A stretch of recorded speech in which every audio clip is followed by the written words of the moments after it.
My name is John Riley from Carbon Neutral Biggar project. This is September 2007 and we have just run our first hot water solar panel workshop to teach people how to build their own solar panels if they feel up to it. It's really quite straightforward, and just to give you an idea of all it is first of all we build this wooden box which is about 2.4 metres long by 0.7 of a metre wide and about 15 centimetres deep.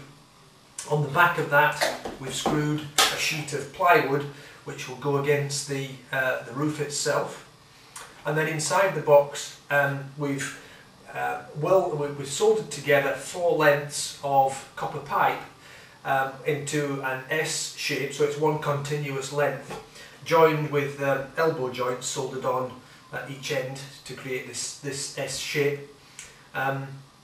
Then we've pressed onto that some specially made aluminium plates or fins which will eventually be sprayed matte black so that they absorb the sun's heat. And the idea is that the heat is transferred from the fins through the copper pipe into the water, and the water flows from this box on the roof out at the end here into a coil within a hot water tank, and that raises the temperature of your hot water in your tank probably to about 40 degrees, so that your gas or oil system is only having to raise it from 40 to 60 instead of from cold to 60. So it's saving a lot of energy and saving a lot of CO2. Between the back of the box and the fins, we've also got this super insulating foil with a fleece lining. It's very highly efficient insulated material so that it keeps the heat in the box. And then on top of this, once it's on the roof, we'll have this polycarbonate sheet which sits on the top.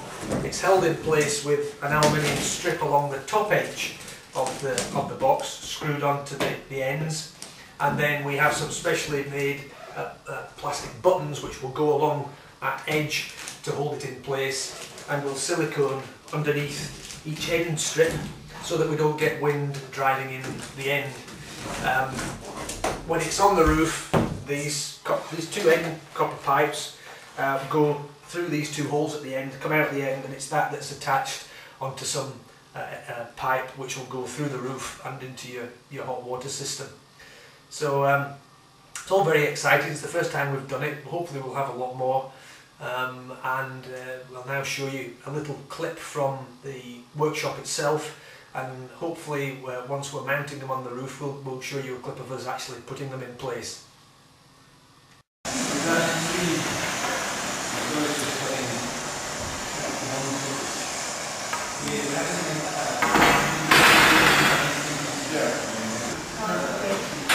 The pressure builds up. I think chop up there.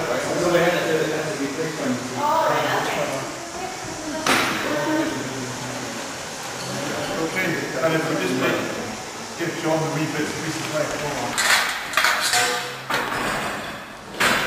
Right along the bottom there, continuous beam of the sealant along each of the pipe, each of the fins, and then you find it on top, and then you tramp it, stand it like that so it's really flat, and that should squeeze it tight. You do that with 6 here, 6 in the middle, 6 there, 6 you have 24 fins per collector. So you'll end up with 24 fins on the grid.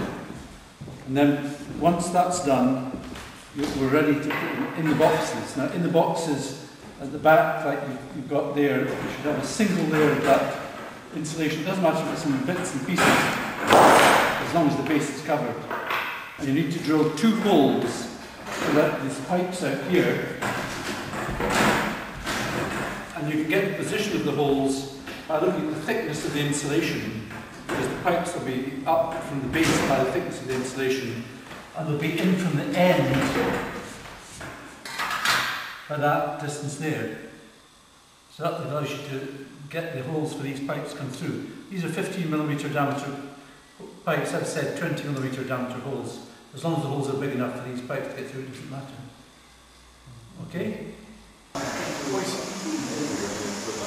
That's not so good. It's just these coming out. You've got people who control the tension over that.